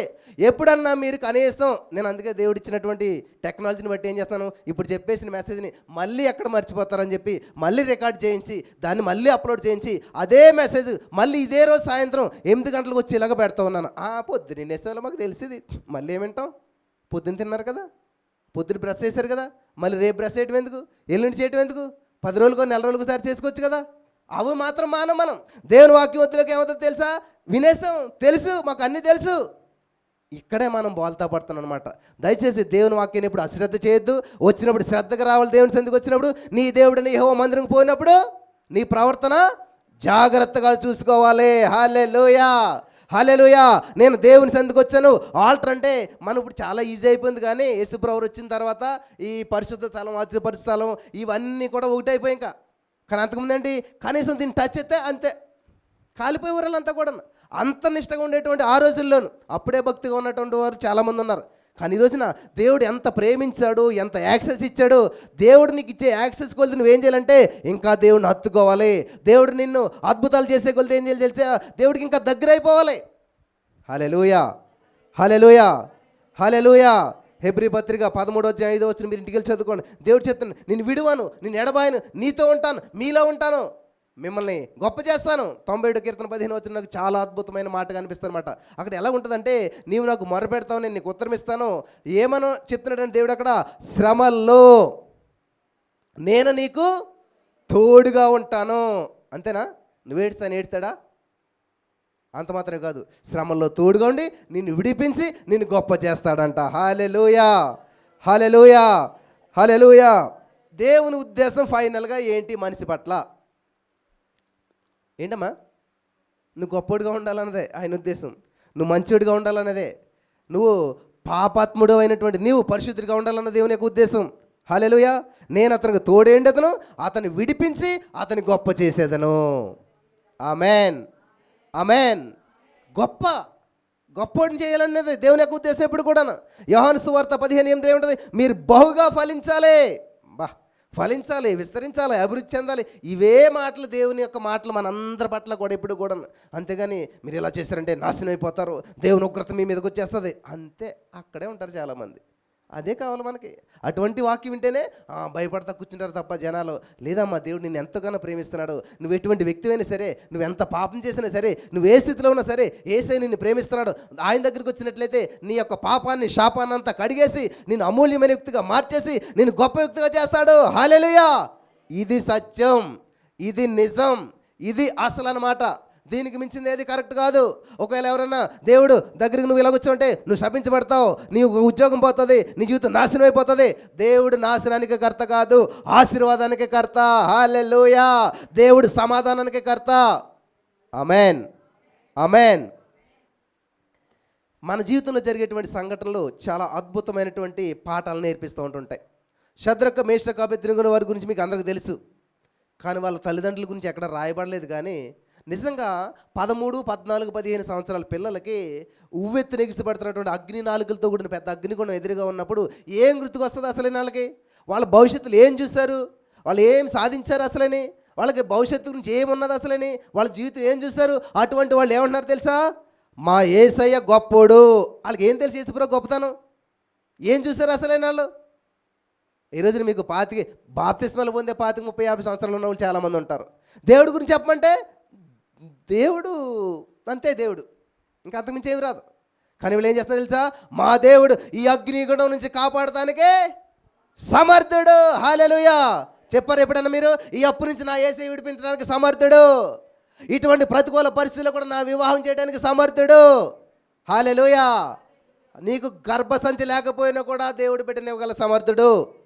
ఆమెన్. నీకే క్వాలిఫికేషన్ లేకపోయినా కూడా దేవుడు నీకు ఉన్నతమైన ఉద్యోగం ఇవ్వగలిగిన సమర్థుడు. అసలు నీ క్వాలిఫికేషన్ ఉద్యోగం ఇవ్వటం కాదు, నువ్వే ఉద్యోగాలు ఇచ్చేలా దేవుడు చేస్తాడు. ఆమెన్. అని నమ్మరు. నమ్మరులు ఏం చేస్తారు? అసలు అది ఎగిసి పడతారనమాట. ఆమెన్, ఆమెన్ అట్లా చెప్తారు. కానీ ఆమెన్, ఆమెన్. చచ్చిపోయిన పోవం తోక మీద నేను కొట్టి అనమాట. అది ఇలా ఇలా అనేది అనమాట. ఆల్రెడీ చచ్చిపోయింది కదా, ఇంకా దానికి ఏముంటుంది? అదే బతుకున్న పోవం మీద కొట్టామనుకోండి, అదేం చేస్తుంది? తోక లేపదు, తోక మీద లేచి ఇలాగ వస్తుంది అనమాట పైకి. అది బతుకున్న పాము చేసేది. చచ్చిన పాము ఏం చేస్తుంది, ఇంకా తోకని కొంచెం ఇట్లా ఇట్లా ఇట్లా అంటుంది అనమాట. నువ్వు ఎంత కొట్టినా ఇలాగ కానీ కొంచెం అది కూడా ఉందన్నమాట.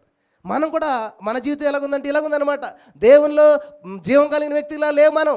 దేవుని వాక్యం మనలో పనిచేస్తలేదు. జీవం కలిగిన దేవుడు మనలో ఉన్నట్లయితే ఆశతో ఎదురు చూస్తాం. హల్లెలూయా. ఆర్భాటంతో ఎదురు చూస్తూ ఉంటుంటాం ఎప్పుడు కూడాను. సెలబ్రేషన్ మూడ్లో ఉంటాం ఎప్పుడు కూడాను. ఇంకా గుడ్ ఫ్రైడే ఉండిపోరు చాలామంది, ఇష్టంలోకి రాలేదు. గుడ్ ఫ్రైడేలో సిలువలు సాగింది, ఈ సాగుతూనే ఉంటుంది యాత్ర. అన్ని ముళ్ళ బాటలు, అంత రక్తం, అంతే కదా మరి సిలువలో సాగిన యాత్ర అంతాను. ఇంక ఇదే యాత్ర ఉంటుంది రోజు లేచిన కాంచి పడుకునేంత వరకు ఈ సిలువలో సాగింది యాత్ర అంతే.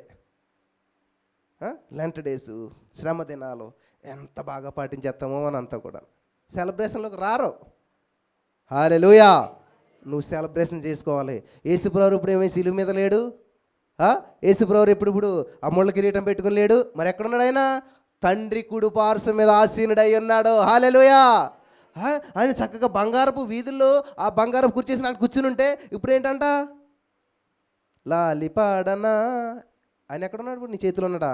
ఆయన ఏమన్నా 6 నెలల పిల్లడా? మొత్తం విజయం సాధించేసేసి నీకు అందరికీ కావాల్సి సమకూర్చేసేసి ఆయన అంతా కంప్లీట్ చేసి చక్కగా పరలోక రాజ్యంలో ఆయన ఎదురు చూస్తున్నాడు. నీకు కూడా ఒక స్థానాన్ని ఏర్పాటు చేసి నువ్వంటే ఇంకా లాలి పాడుతూ ఉంటా. లాలి పాడనా నా చిన్ని వేసి అంట. ఆకాశం జాంతో కొలిసిన ఆయన చిన్ని వేసి అంట. అంటే మనకి ఏమంటారంట, అక్కడ ఆగిపోయాం ఇంతకని, తప్పేం కాదు ఇంతకని. అక్కడే ఉన్నాం మనం. ఇంకాను ఏసేని చిన్నోడుగానే చూస్తున్నాము. ఏసేని ఇంకా జుబ్బాల్లోనే చూస్తున్నాం కాబట్టి మనకి ఆయన ఏం చేస్తాడో ఆయనే మనం ఎత్తుకోవాలి ఇంకాను కదా. ఏసైనా ఏమనంటే రోడ్డుకి ఎత్తారు. నేను ఊరుకోను. మనం కాపాడుకోకపోతే ఎవరు కాపాడుకుంటారు దేవుడిని? అంటే ఈయన కాపాడేవాడు దేవుడా, ఈయన కాపాడేవాడు దేవుడా? ఆలోచించండి. ఇప్పుడు నువ్వు కాపాడితే ఆయన దేవుడు ఎందుకు అవుతాడు? మరి ఏమన్నాడు, నశించిన దాన్ని నేను వచ్చానయ్యా నాయన అంటే, నువ్వు అలాగుండు, నిన్ను మేము కాపాడుకోవాలి కదా, నేను ఏమనంటే మేము ఊరుకోం అసలేని. మీ తండ్రిని అంటే మీ మళ్ళీ అలాంటి డైలాగులు వేస్తారు అనుకున్నారు. మీ తండ్రిని అంటే మీకు కోపం రావట్లేదా? దేవుడు మా తండ్రి, మనం కాపాడుకోవాలి. ఏం కాపాడుకున్నారు మరి? ఎవరు ఏం కాపాడారు నాకు అర్థం అవుతుంది. కానీ ఎన్ని స్ట్రైకులు ఎన్ని పనులు చేసినా కానీ ఆయనకి తెలిసి ఏం చేయాలన్నది. ఆయన నీ కొరకు త్యాగం చేశాడు. ఆయన నిన్ను రక్షించడానికి వచ్చాడు. నీ కొరకు ప్రాణం పెట్టాడు. హల్లెలూయా, హల్లెలూయా. కాబట్టి శద్రకు మేషకు అబేద్నెగో వారు తెలీదా మళ్ళీ మనం కాపాడుకోవాలని? మరి అలా ఏం చేస్తున్నారు? నా యేసయ్య గొప్పోడు. హల్లెలూయా. ఆయన ఏమైనా చేయగలుగుతాడు, ఎలాగైనా చేయగలుగుతాడు. Amen, amen. కానీ ఇలా ఏం చేశారు? రోషన్కి వెళ్ళి నీతికి నిజాయితీకి నిలబడ్డవాడికంట ఏమవుతుంది? దెబ్బలు తగులుతాయి కదా. అంతే, ఇంకా అయిపోయింది వీళ్ళ జీవితం అనుకుని ఏం చేశారు? అగ్ని కూడా లేచి ఎత్తని కళ్ళు మూసుకుని ఇంకంతే దేవుని స్థితి కూర్చున్నారంట. సడన్గా ఏమైందంట, కళ్ళు తెద్దులోకి యేసుప్రభువు అక్కడ ఉన్నాడంట. అమ్మయ్య, పరలోకం వచ్చేసాం. అప్పుడేని పరలోకం అయిపోయింది, ఇంక మన పని అనుకుంటున్నారంట వాళ్ళు. ఎంతకని ఎక్కడికి వెళ్ళారు వీళ్ళు? అగ్నిగుండంలోకి వెళ్ళారు కదా. వీళ్ళు ఏమనుకుంటున్నారు? కాలిపోయాం, మనం చచ్చిపోయాం, డైరెక్ట్గా పరలోక రాజ్యం వెళ్ళిపోయాము అని. ఎందుకంటే వీళ్ళు ఎదురుగా ఆల్రెడీ ఆయన అక్కడ ఉన్నాడంట. ఎవరు? ఇదే నేను చెప్పేది, చాలా జాగ్రత్తగా గమనించాలి. యోహాన్ ఏమంటున్నాడు? ఆయన నా వెనక వచ్చేవాడు మీ మధ్యలో ఉన్నాడు. హల్లెలూయా. ఇప్పుడు అగ్నిగుండంలో శద్రకు మేషకు అబేద్నెగోలు గారు వెళ్ళాక దేవుడు వచ్చాడా? దేవుడు అక్కడే ఉన్నాడు, ఆల్రెడీ అక్కడే ఉన్నాడు. కాబట్టి అగ్ని అంటుకోవట్లేదు వాళ్ళకి. లేకపోతే తర్వాత దేవుడు వచ్చాడు అనుకోండి, ఏమవుతుంది? అంతా ఆహుతి అయిపోయింది అనమాట. దేవునికి వ్యతిరేకంగా రూపించబడిన ఏ ఆయుధము వర్తిల్లదు. కాబట్టి ఇప్పుడు శద్రకు మేషకు అబేద్నెగోలు గారు ఏం చెప్పాలి? దేవుడు మా పక్షమనుకుండగా మాకు విరోధి ఎవడు? మాకు విరోధంగా ఏ అగ్ని నిలబడుతుంది? ఏ రాజు నిలబడతాడు? హల్లెలూయా. కొంచెం సేపు వాళ్ళు ఇంకా చూశారు. చూసిన తర్వాత వీళ్ళు ఒకరికొకరు కనిపిస్తున్నారు, బట్టలు కనిపిస్తున్నాయి, చేతులు ఉన్న బంధకాలు పోయినాయి. కొంచెం ఇమాజినేషన్ నుంచి బయటకు వచ్చినట్టున్నారు. ఇది నిజమే కదా, మనకి ఈ శరీరం ఇదంతా ఉన్నదేంటి, ఈ అగ్నిగుండంలో ఉన్నామేంటి అంటే ఈ లోపల మాటలు వినిపిస్తున్నాయండి. ఎక్కడి నుంచి? పైనుంచి మాటలు ఏమనిపిస్తున్నాయి? రాజుగారు, అరే ముగ్గురునే కదా మీరు వేస్తా అంటే, సత్యమేనండి ముగ్గురునే వేసాం. మీరు ఇంటికి వెళ్ళి చదువుకోండి, దానియేలు 3:23 ఇదంతా ఉంటుంది. అయితే వాళ్ళు అన్నారు ముగ్గురునే వేసామండి, మరి నాకు 4 కనిపిస్తున్నారండి. ఆ 4వ రూపం చాలా బహు సౌందర్యంగా అద్భుతంగా కనిపిస్తూ ఉంది అని అంటుంటే అప్పుడు అన్నాడు ఆయన, ఎవరు పిలుస్తున్నాడు? రాజుగారు పిలుస్తున్నాడు అనమాట. వాళ్ళని పిలుస్తూ ఉన్నాడు. చదువుదామా? మీకు చదివితేనే అర్థమవుతుంది. దానియేలు గ్రంథం 3వ అధ్యాయం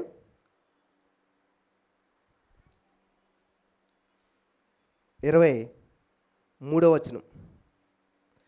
శద్రకు మేషకు అబేద్నెగో అనే వారు ముగ్గురు మనుషులను బంధించబడిన వారి వేడిమి గల మండుచున్న గుంటలో పడగా రాజుకు నెబుకద్నెజరు ఆశ్చర్యపడి తీవ్రముగా లేచి, మేము ముగ్గురు మనుషులను బంధించి అగ్నిలో వేచిదాం కదా అని తన మంత్రులను అడిగిన వారు, రాజా సత్యమే అని రాజుతో ప్రత్యుత్తరం ఇచ్చిరి.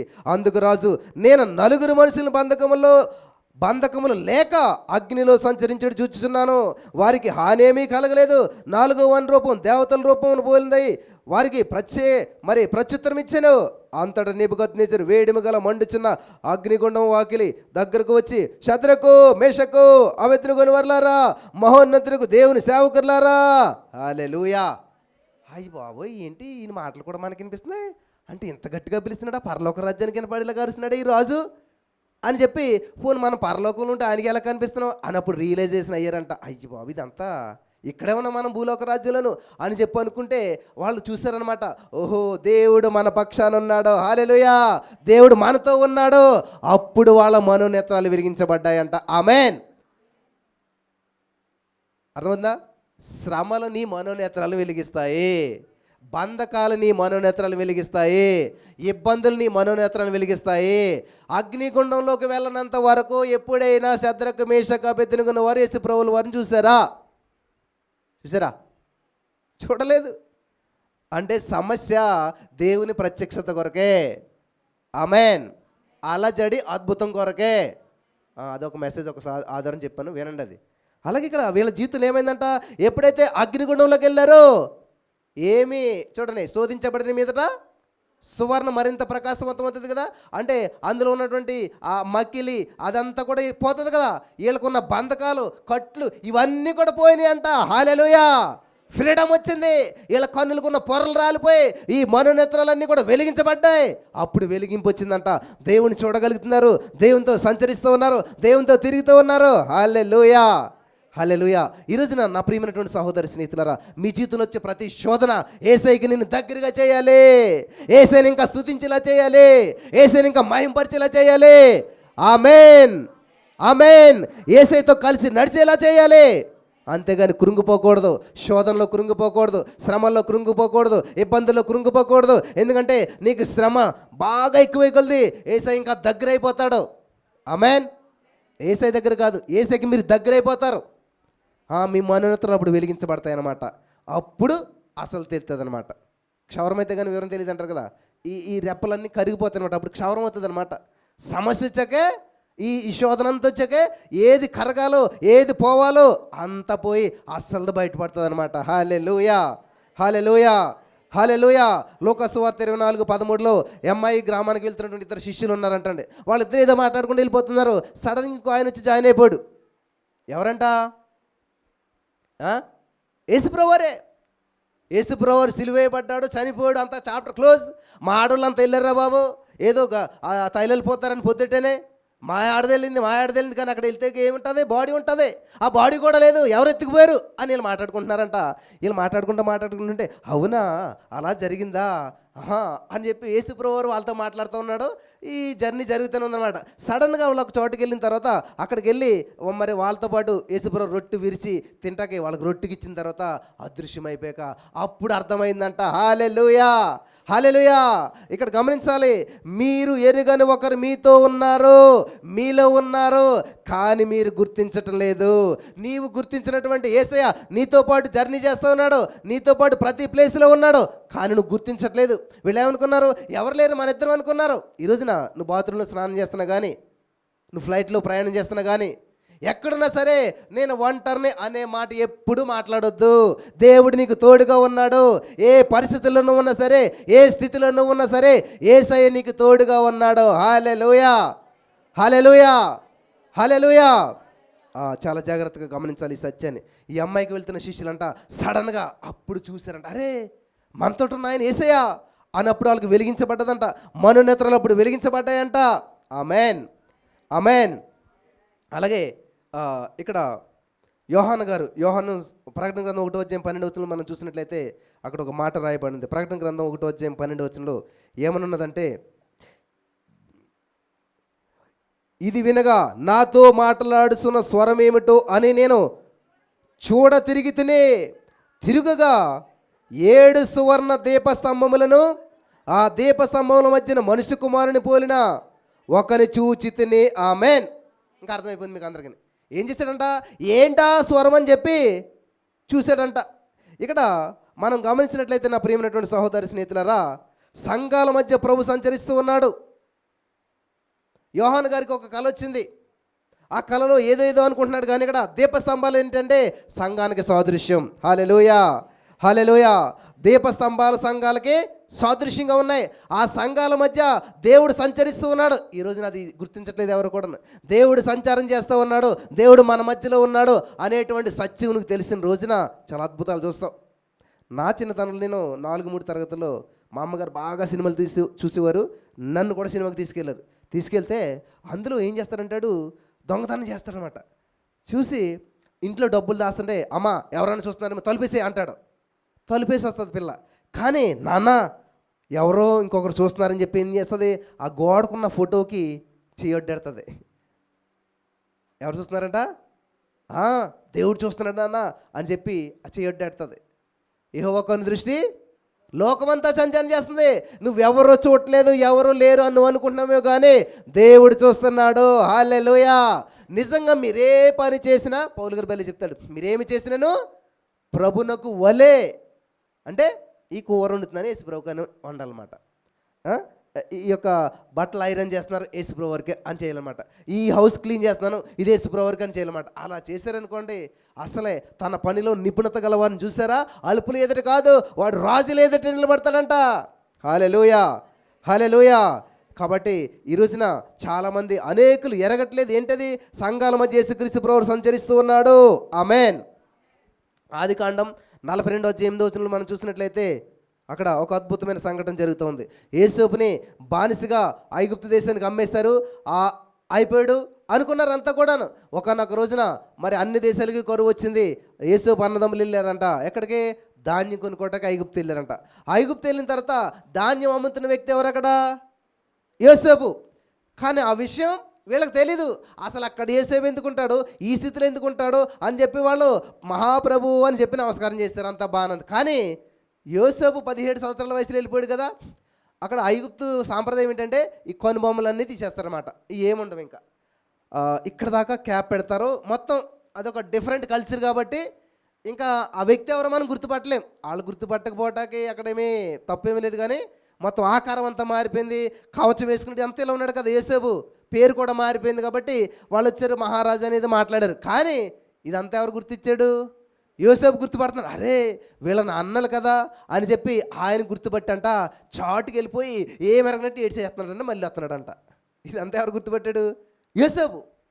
కానీ వాళ్ళందరికీ సంగతే తెలియదు. హల్లెలూయా, హల్లెలూయా. ఇక్కడ మనం నేర్చుకోవాల్సిన పాఠం ఏంటంటే, మీరు ఎరుగని ఒకరు మీతోటే ఉన్నాడు. మీ రక్త సంబంధే, మీకు తెలిసిన వ్యక్తే. ఆయన ఎందుకు వెళ్ళాడంటే మీకు ఆహారం సిద్ధపరచడానికి మీకంటే ముందుగా ఆ దేశానికి వెళ్ళాడు. హల్లెలూయా. యేసు ప్రభు వారికి సాదృశ్యం అన్నమాట. ఆయన మన కోసం శ్రమలు అనుభవించి మనకు మంచి జీవితం ఇవ్వడానికి, మనకు వచ్చినటువంటి నష్టాన్ని భర్తీ చేయడానికి, మనకు వచ్చిన శాపాన్ని తీసివేయడానికి మనకంటే ముందుగా ఆ దేశానికి వెళ్ళాడు ఆయన. ఆమేన్, ఆమేన్. ఇక్కడ యోసేపుని వాళ్ళు గుర్తుపట్టలేదు, యోసేపుని వాళ్ళు తెలుసుకోలేదు. తర్వాత ఎప్పుడైతే వాళ్ళ మనోనేత్రాలు వెలిగించబడ్డాయో అప్పుడంట అందరూ పట్టుకుని ఆడటం ప్రారంభించారంట. హల్లెలూయా, హల్లెలూయా, హల్లెలూయా. ఇంకొక సంఘటన చెప్పి నేను ముగిస్తాను, చాలా సమయం అవుతుంది కాబట్టి. ఆదికాండం 21వ అధ్యాయం 19 మనం చదివినట్లయితే, ఆదికాండం 21వ అధ్యాయం 19 మరియు దేవుడు ఆమె కన్నులు తెరచినందున ఆమె నీళ్ల ఊట చూసి వెళ్ళి ఆ తిత్తిని నీళ్లతో నింపి చిన్నవానికి త్రాగనిచ్చాను. ఆమేన్. చాలు. ఎవరిమే? హాగరు. అంటే ఎవరు? అబ్రహాముకి రెండో భార్య. ఇంట్లో ఏదో గొడవ వచ్చింది, మొత్తం మీద ఎవరైతే రమ్మని రావిడే పంపేసింది. ఆయన నీళ్ళ బుడ్డి ఇచ్చాడు, జర్నీ చేస్తూ ఉంది కాబట్టి చేసింది తాగేసింది, అయిపోయిన తర్వాత కొంత దూరం వచ్చేలోకి ఆమెడికి ఏమైందంటే పిల్లోడు చచ్చిపోతాడు. మనం పిల్లోడు అంటే మోసుకొచ్చాడు అనుకుంటాం, ఇంతకని అప్పటికే వాళ్ళిద్దరు ఆడుకుంటున్నారు. ఇంత పెద్దోడు అయిపోడు, ఇస్మాయిల్ ఇసాకినట్టు కొడతాడు అంటే తెలివి జ్ఞానం అన్నీ ఉన్నట్టే కదా, పెద్దోడే కదా, మనం చిన్నోడి కింద చూస్తాం. అయితే ఆ బిడ్డని ఆవిడ తీసుకొచ్చింది, ఏం చేసిందంటే ఇంకో చెట్టు కింద పడేసి ఇంకేటి పని అయిపోయి చచ్చిపోతారని చెప్పి ఈవిడ ఎడతాం కూర్చున్నదంట. ఇక్కడ మీరు గమనించాలి, సమస్య వచ్చినప్పుడు ఎప్పుడు కూడా ఏడవకూడదు, అధైర్యపడకూడదు. ఇప్పుడు మీ చేతిలో ఒక 500 నోటు పెట్టి మీరు కన్నీళ్ళు కారుతున్నారు అనుకోండి, బ్లర్ అయిపోతుంది, అది కనిపించదు. అర్థమవుతుందా? ఏడుపు నీ ఆశీర్వాదాన్ని ఆటంకపరుస్తుంది. అయ్యి బాబు, కన్నీటి ప్రార్థన ఎంత విలువైందని చెప్పారు బ్రదర్. అసలని మీరేంటి అసలు ఆశీర్వాదాన్ని బ్లర్ చేస్తుంది అంటారేంటి, కనుమరుగు చేస్తుంది అంటారేంటి? అంతే కదా. మీరు ఏడిస్తే చూడండి, ఏదైనా కనిపిస్తుంది మీకు కళ్ళు ముందు. మీరు ఏడిస్తే డ్రైవింగ్ చేయండి, హ్యాపీగా వెళ్తారా? చాలా విలువైన ప్రయాణం చేస్తారు మీరు ఇప్పుడు కదమ్మా. ఏడిస్తే మీరు అలాగా ఇంకా ఏడుపులో మీరు ప్రయాణం చేసుకుంటే వెళ్ళండి, ఎదరేమొస్తుందో కూడా తెలియదు ఇంకా అసలేని. అంత విలువైన ప్రయాణం అయిపోద్ది అనమాట ఇంకా అక్కడితోటి. కాబట్టి మరి అంత తెలిసినప్పుడు మరి ఎందుకు ఏడుస్తున్నారు? ఎన్ని ఆశీర్వాదాలు కోల్పోతారో తెలుసా మీరు ఏడిస్తేనే. ఇక్కడ ఈవిడ అదే పని చేస్తుంది అనమాట. ఏడ్చేస్తుందంట, దేవుడా ఏంటి మా పరిస్థితి ఏంటి అని చెప్పి ఏడుస్తుండే. అప్పుడు చూడండి దేవుడు ఏం చేయడంట, ఆమె కన్నులు తెరిచాడు. అంటే ఏమైంది? నిండిపోయాయి, నీళ్ళతోటి మూసుకుపోయాయి. చెప్పాలంటే ఏమైపోయాయంట, కళ్ళు నిండా నీళ్ళు ఉన్నాయన్నమాట. అప్ప అని ఉంటాడు నాకు తెలిసి దేవుడు. కళ్ళు తెరుచుకో అని అంటే అంతే. అలా అప్పుడు మనకి ఏదైనా కనపడలేదు మనం ఏం చేస్తాం? ఏమా ఇప్పుడు అద్దం ముందు ఏముందో, కారు ముందు ఏముందో కనపడలేదు, డ్రైవర్ ఏం చేస్తారు కాబోను అద్దనంతా.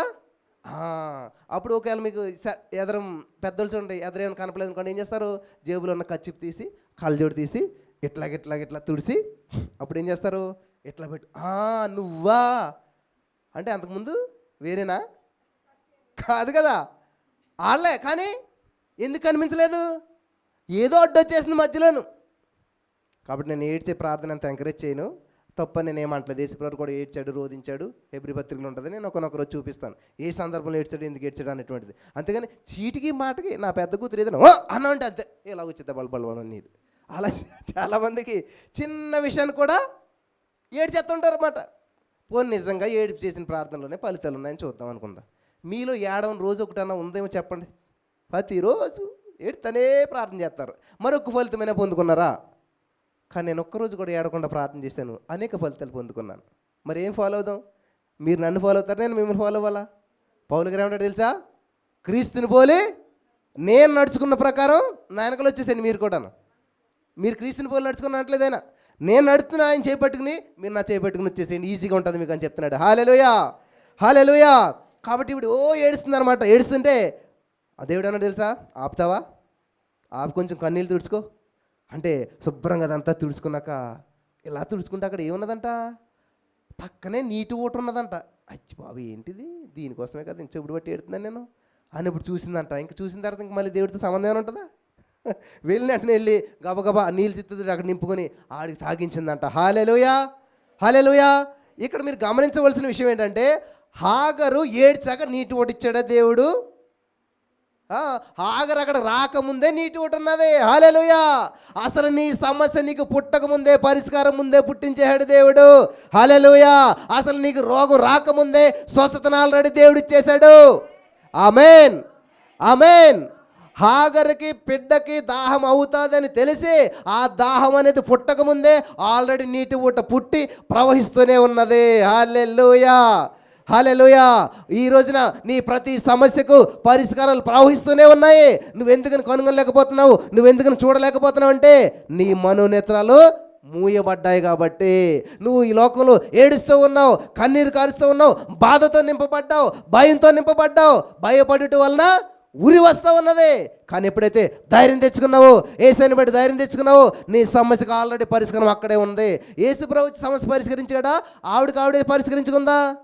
దేవుడు ఏం చేయలేదు, కళ్ళు తెరిపించాడంతే. హల్లెలూయా. అందుకని ఈ రోజున క్రైస్తవులు కళ్ళు తెరిస్తే చాలు అద్భుతాలను వారే స్వతంత్రించుకుంటారు. క్రైస్తవులు కళ్ళు తెరిస్తే చాలు అప్పుల నుంచి వారంతా వాళ్ళే బయటపడతారు. నిరుద్యోగ సమస్య నుంచి, ప్రతి నింద నుంచి ఆటోమేటిక్గా బయటకు వస్తారు. ఎప్పుడంటే కళ్ళు తెరిపించబడినప్పుడు. హల్లెలూయా. మీరు ఎరుగని ఒకరు మీతో ఉన్నారు. యేసయ్య నీతో ఉన్నాడు, నీ పక్కనే ఉన్నాడు. నీకున్న ప్రతి సమస్యకు ఆల్రెడీ పరిష్కారాన్ని సిద్ధం చేశాడు.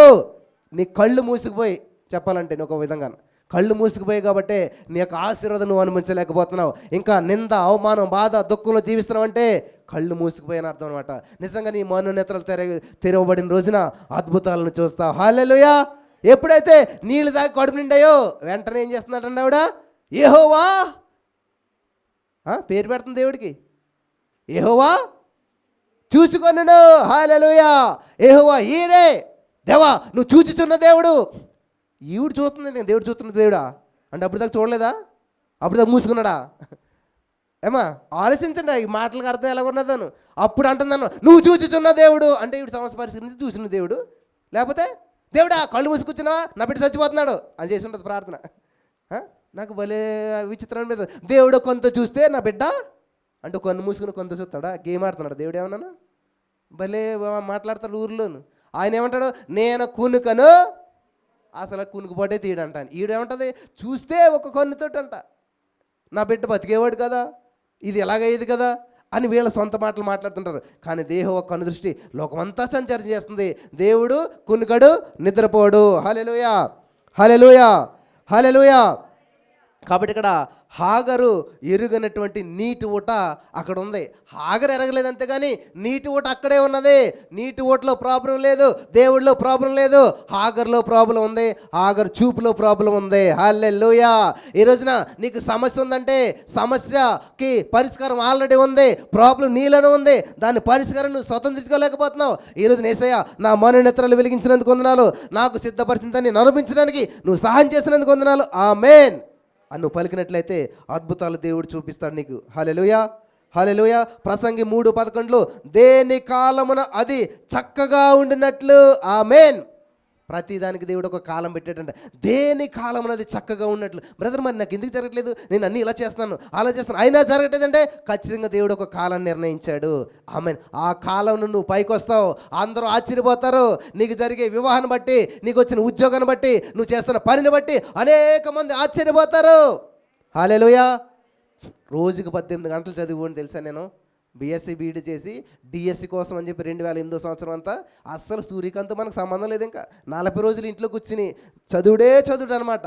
కానీ ఫలితం చూస్తే శూన్యం అయిపోయింది. నేను చదివినంత వృధా అయిపోయిందంటే అనిపించింది. కానీ అందరూ అయ్యో ఈడికి రాలేదు జాబ్, ఈడికి రాలేదా, అంత సానుభూతి ఎక్కువైంది, అందరూ మాట్లాడుకున్నారు.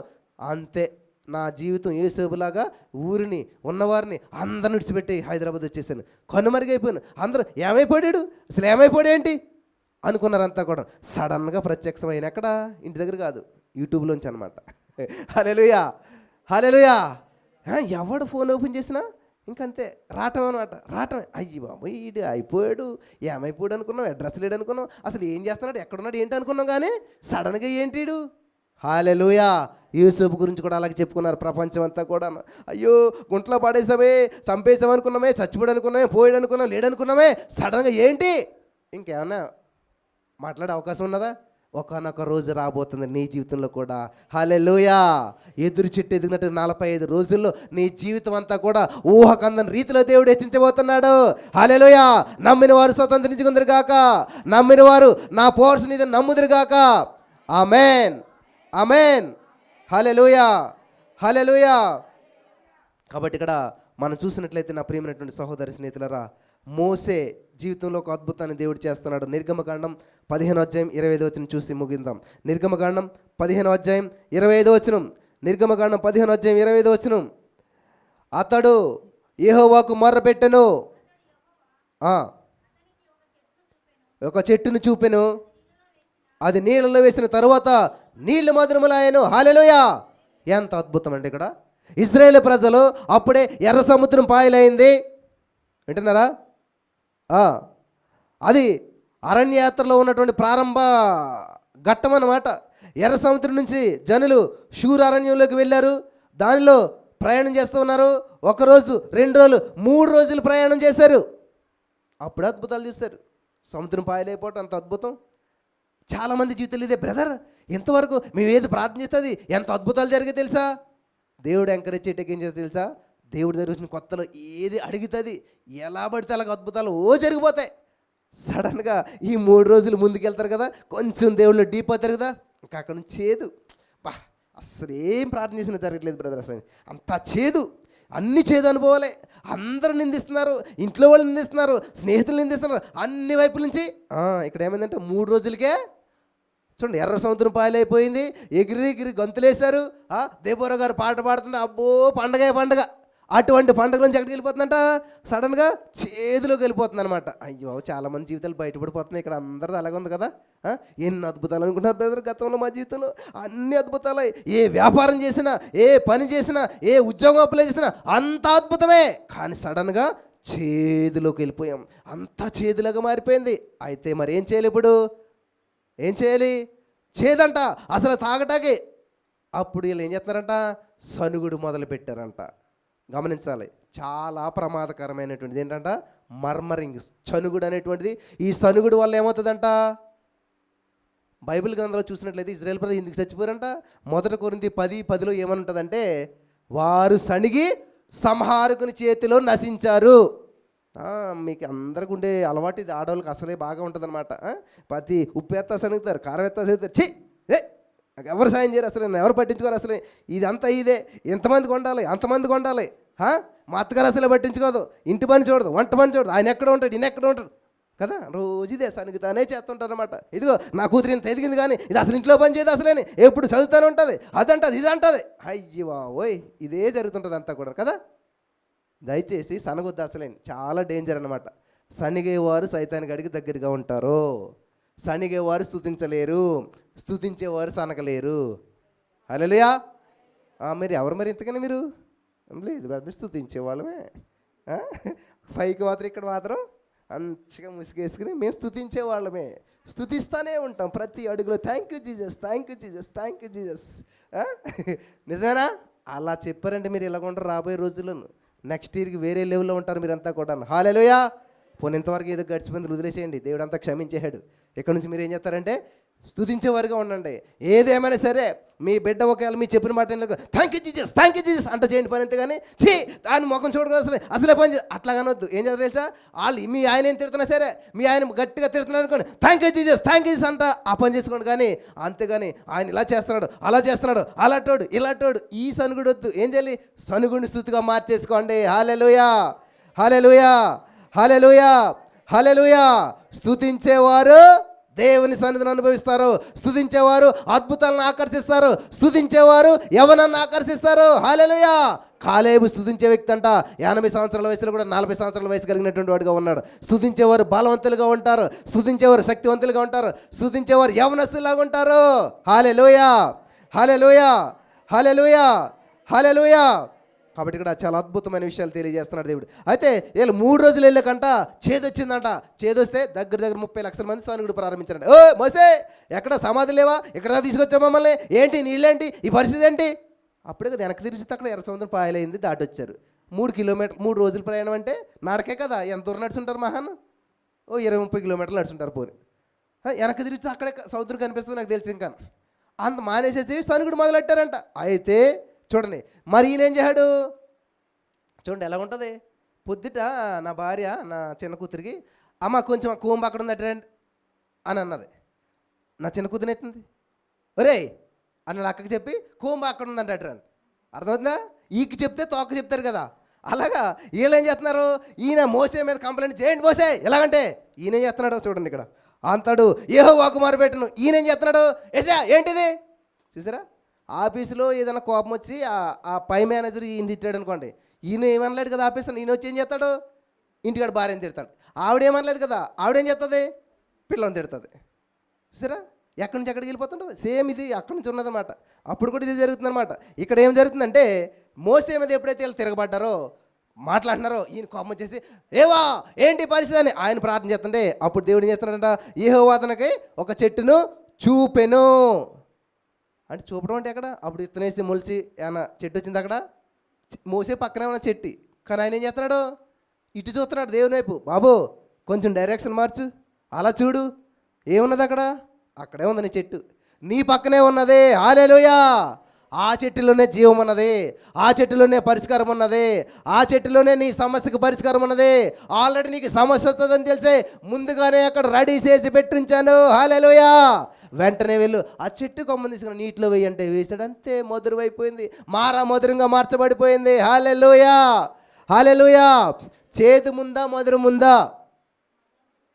అంతే కదా. జీవం కలిగిన చెట్టు అక్కడ ఉంది. చెట్టు ఎవరంటే యేసుక్రీస్తు ప్రభువు అన్నమాట. చెట్టు యేసయ్యకి సాదృశ్యం. నీకు సమస్య రాకముందే పరిష్కారంగా నీ పక్కనే ఉన్నాడు ఆయన. హల్లెలూయా. నీతో ఉన్నాడు ఆయన, నీలోనే ఉన్నాడు ఆయన. నీవు ఎరుగనటువంటి వ్యక్తి నీతో ఉన్నాడు, నువ్వు గుర్తించట్లేదు. మోసే గుర్తించలేదు. ఈ చేదుకి పరిష్కారం ఈ చెట్టే అనే సంగతి ఆయనకి తెలియలేదు. యేసు ప్రభువు ఏం చేయడంట?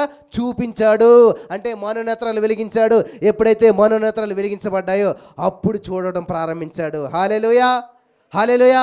వెంటనే ఎప్పుడైతే చూచాడో కొమ్మ వేశాడో మధురంగా మార్చబడిపోయింది. ఈ రోజున ఈ మాటలు వింటున్న ప్రియమైనటువంటి సహోదరి స్నేహితులారా, మరి మీ మనోనేత్రాలు వెలిగించబడినట్లయితే ఖచ్చితంగా అద్భుతమైన కార్యాలు మీరు చూడగలుగుతారు. ఆమేన్. నేను తర్వాత చదువుకోండి, మీరు ఇంకా చాలా విషయాలు ఉన్నాయి, నేను చాలా రాసుకున్నాను కానీ అన్ని చెప్పట్లేదు ఇప్పుడు. ఆదికాండం 22వ అధ్యాయం 13-14 వచనాలు మీరు చదివినట్లయితే అక్కడ ఒక అద్భుతమైన సంఘటన జరుగుతుంది. ఏంటంటే అబ్రహాము ఇస్సాకు, మీకు అందరికీ తెలిసి స్టోరీ. లేక లేక లేక లేక లేక 100 సంవత్సరాలకు ఒక పిల్లడు పుట్టాడంట. పుడితే సడన్గా దేవుడు అని అంటే నీ బిడ్డను నాకు ఇచ్చేసే అన్నాడంట. అంటే ఈ అబ్రహాం గారు ఏం చేశాడు? ఆ బిడ్డను తీసుకుని కనీసం వాళ్ళ భార్య చెప్తే మళ్ళీ ఇది ఎక్కడ ఆటంకపరుస్తుంది అని చెప్పేసి వాళ్ళ ఆవిడ కూడా చెప్పకుండా బిడ్డను తీసుకుని వెళ్ళిపోయాడంట. అబ్రహాం యొక్క విశ్వాసం ఏంటి? ఒకవేళ నా బిడ్డ చంపేసి ముక్కలు ముక్కలు చేసినా సరే నా ఏసే మళ్ళీ ఎలాగో నన్ను బతికించి ఇచ్చేస్తాడు అనేటువంటి విశ్వాసం ఆయనది. అయితే ఈ బిడ్డను తీసుకుని వెళ్ళి ఆ యొక్క కట్టెలు పేరు చేసేసి ఇలాగా ఆ కత్తి పెట్టి ఇలా నరకబోతుంటే అబ్రహామా ఆగు అన్నాడంట. ఎత్తునికి వచ్చి దించొద్దు అన్నాడు. మరి ఎత్తునికి వచ్చి దించకపోతే ఏం చేయాలి అని అంటే ఒక్కసారి అలా యూటర్న్ తీసుకో, అలా వెనక్కి తిరిగి చూడు అంటే ఆల్రెడీ అక్కడ ఒక పొదల్లో చిక్కున్నటువంటి ఒక గొర్రె పిల్ల కనిపిస్తూ ఉన్నదంట. హల్లెలూయా. హల్లెలూయా. అబ్రహమా, నువ్వు ఒక్కడే వచ్చాను అనుకుంటున్నావు కదా, నువ్వు ఒక్కడే వచ్చావు అనుకుంటున్నావు కదా కొండ మీదకి. నువ్వు ఒక్కడవే కాదు, నీతో పాటు ఒకరు ప్రయాణం చేశారు, నీతో పాటు ఒక గొర్రె పిల్ల కూడా వచ్చింది, నీతోటే ప్రయాణం చేసుకుంటూ వచ్చింది. హల్లెలూయా. హల్లెలూయా. కానీ నువ్వు గమనించలేదు, నువ్వు చూడలేదు, నువ్వు పట్టించుకోలేదు. అదిగో నీతోటి వచ్చిన గొర్రె పిల్ల ఏం చేస్తుంది తెలుసా? అదిగో ఆ పొదలో చాటునుంది, ఆ పొదలో చిక్కుకునుంది, ఆ పక్కనే ఉన్నది. కాబట్టి నీ కుమారునికి బదులుగా ఆ పొట్టేలను బలియ్యి. హల్లెలూయా. హల్లెలూయా. ఇస్సాకు కంటే ముందుగానే దేవుడు అక్కడ బలిని సిద్ధపరిచాడు. ఇస్సాకు యాకోబు ఆ కొండకు వెళ్ళక ముందే వాళ్ళకంటే ముందుగానే ఆ యొక్క వారితో ప్రయాణం చేస్తూ ఆ గొర్రె పిల్లని అక్కడికి వెళ్ళి ఉండేలా యేసయ్య చేశాడు. ఆ గొర్రె పిల్లే లోక పాపములను మూసుకొని పోవు దేవుని గొర్రె పిల్ల. హల్లెలూయా. మరణించవలసినటువంటి మనం, నాశనం అవ్వాల్సినటువంటి మనం, మరి మన జీవితం అంతవలసినటువంటి మన జీవితానికి ఆయన జీవితాన్ని త్యాగం చేసి ఆయన మరణం అయ్యి ఆయన బలయ్యి మనకు జీవితాన్ని ఇచ్చాడు, జీవాన్ని ఇచ్చాడు. హల్లెలూయా. హల్లెలూయా. కాబట్టి ఈరోజున నీ ప్రతి సమస్యకు పరిష్కారం నీ పక్కనే ఉన్నది, నీ దగ్గరే ఉన్నది. మీరు ఎరిగినటువంటి ఒకరు మీతో ఉన్నారు, మీలో ఉన్నారు, కానీ మీరు గుర్తించట్లేదు. ఆమేన్. మరి చెప్తారు ఇప్పుడు నాకు సమస్య ఉందని చెప్తారా? నా పక్కన వేసి ఉన్నాడని చెప్తారా? మళ్ళీ ఎవరైనా ఫోన్ చేసి బ్రదర్ నాకు సమస్య ఉందన్నారంటే ఈ మెసేజ్ మళ్ళీ పెట్టుకున్నానంటే దేవునికి స్తోత్రం కలిగింది కాక. నాకు సమస్యతో సంబంధం లేదు. అస్సలు అభినట్లేదు ఎవరన్నా. సంబంధాలు బాగా పెంచుకోండి మరి. మరి ఏమనాలి? నాకు సమస్యతో సంబంధం లేదు, నాకు అప్పుతో సంబంధం లేదు, నాకు రోగంతో సంబంధం లేదు, నాకు మానసిక ఒత్తిడితో సంబంధం లేదు, నాకు నిరుద్యోగంతో సంబంధం లేదు. I am rich, I am blessed, I am more than conqueror. నేను సంపన్నమైన వ్యక్తిని, నేను ఆశీర్వదించబడిన వ్యక్తిని, నేను అత్యధిక విజయం పొందిన వ్యక్తిని, నేను అందరికంటే గొప్పండి. ఆమేన్. ఈరోజున విత్తనాలు రాటారు మీరు, ఖచ్చితంగా ఒకనొక రోజున ఆ యొక్క వెదురు చెట్టు అలా మొలిచినట్టుగా ఈ మాటలన్నీ నెరవేర్చబడిపోతాయి. ఆమేన్. ఆమేన్. ఆమేన్. నమ్మిన వారు స్వతంత్రించుకుందరుగాక. ఆమేన్. కాబట్టి ఎప్పుడు కూడా ఆర్డినరీగా చూడొద్దు, మనం గొప్పవారుగా చూద్దాం, మనం ఎప్పుడు గొప్పవారుగానే మాట్లాడదాం. ఈ మాటల ద్వారా పరిశుద్ధాత్మ దేవుడు మనలందరినీ బలపరచునుగాక. ఆమేన్. స్తోత్రం దేవస్థానం.